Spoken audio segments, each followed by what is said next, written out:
ഇന്നത്തെ നമ്മുടെ വീഡിയോ ഒരു സ്പെഷ്യൽ വീഡിയോയുമാണ്. പക്ഷേ കുറച്ച് നാളായ ഒരു വീഡിയോയും ഇത്. അതുപോലെ നമ്മുടെ ഒരുപാട് സൂപ്പർ സ്റ്റാറുകളൊക്കെ പങ്കെടുത്തിയൊരു വെഡ്ഡിങ് റിസപ്ഷൻ്റെ വീഡിയോയും കൂടിയാണ്. ശരിക്കും ഇത് നമ്മുടെ യൂട്യൂബ് ചാനലിൽ ഇടണമെന്നുള്ളൊരു കാഴ്ചപ്പാടിൽ നമ്മളെടുത്തൊരു വീഡിയോയേ അല്ലിത്. അതുകൊണ്ട് തന്നെയാണ് ഇതുവരെ ഇത് പബ്ലിഷ് ചെയ്യാതിരുന്നത്. പിന്നെ ഇരുന്ന് ആലോചിച്ചപ്പോൾ ഓർത്തു എന്നാൽ പിന്നെ ഇതങ്ങ് പബ്ലിഷ് ചെയ്തേക്കാം. എന്നാന്ന് ചോദിച്ചാൽ നമ്മുടെ യൂട്യൂബ് ഫാമിലിയുള്ള എല്ലാവർക്കും ഇത് കാണാം. അതുപോലെ തന്നെ ഞങ്ങൾക്കും ഇത് എന്നും യൂട്യൂബിൽ കിടക്കുകയാണെങ്കിൽ നമുക്ക് കാണാമല്ലോ. അപ്പോൾ അതുകൊണ്ടാണ് ഇനിയിപ്പോൾ അത് പബ്ലിഷ് ചെയ്യുന്നത്. അപ്പോൾ ഇത് നമ്മുടെ സുരേഷ് ഗോപി സാറിൻ്റെ മോളായ ഭാഗ്യയുടെയും ശ്രേയസിൻ്റെയും വെഡ്ഡിങ് റിസപ്ഷൻ്റെ വീഡിയോയാണ്. അപ്പോൾ അതിൽ പങ്കെടുക്കാനുള്ള ഒരു ഭാഗ്യവും അതുപോലെ തന്നെ നമ്മുടെ ഒരുപാട് താരനിരകളെയൊക്കെ പരിചയപ്പെടാനും പറ്റി. അപ്പോൾ ഇതിനെല്ലാം കാരണം നമ്മുടെ സുരേഷ് ഗോപി സാറിൻ്റെ അനിയനും നമ്മുടെ യൂട്യൂബ് ഫാമിലി മെമ്പറുമായ സനലേട്ടനാണ്. അദ്ദേഹത്തിൻ്റെ ഫുൾ നെയിം സനിൽ ഗോപിനാഥ് എന്നാണ്. അപ്പോൾ അദ്ദേഹം അമേരിക്കയിലാണ്. ഇപ്പോൾ പുത്തേഡ് ഫാമിലി വ്ളോഗിൻ്റെ പുതിയൊരു വീഡിയോയിലേക്ക് എല്ലാവർക്കും സ്വാഗതം. കളമശ്ശേരിയിലുള്ള ചാക്കോളാസ് പവലിയനിലാണ് നമ്മുടെ ഫംഗ്ഷൻ നടക്കുന്നത്.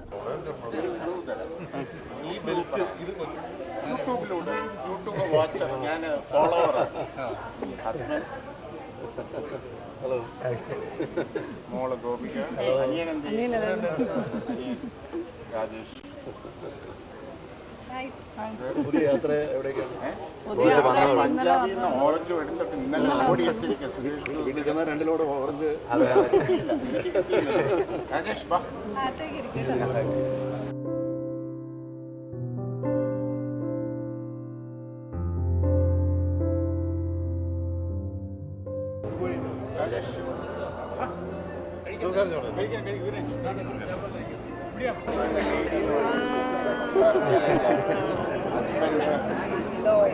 എപ്പോഴും പറയും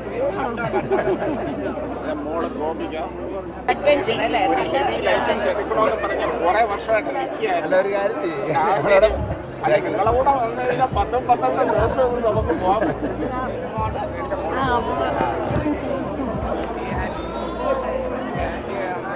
ഒത്തിരി ദിവസമായി വന്നിട്ട് ലോറിയൊക്കെ ഓടിക്കും. വന്നിട്ട് ഒരാഴ്ചയായി. മോളെന്ത് ചെയ്യുന്നേ ഇപ്പം? കോളേജ് കഴിഞ്ഞു ജോലിയായി. അവിടെ തന്നെയാണ്. എനിക്ക് പുതിയ ലോറീസ് എനിക്ക് ഇഷ്ടമാണ്. എനിക്ക് ഓടിക്കാൻ തോന്നുന്നുണ്ട്. ഓടിക്കണം. New hitech lorries. അത് മറ്റേ ഇതാണോ? മറ്റേ ഓട്ടോമാറ്റിക് ഗിയർ? മറ്റേ സ്വിച്ച് ഓഫ് ഗിയർ ആണോ? അങ്ങനെ സ്വിച്ച് ഇടുന്ന പോലെയാണ്? അല്ല,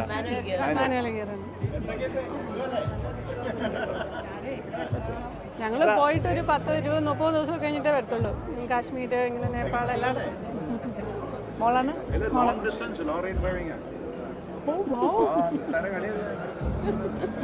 ഇടുക്കി.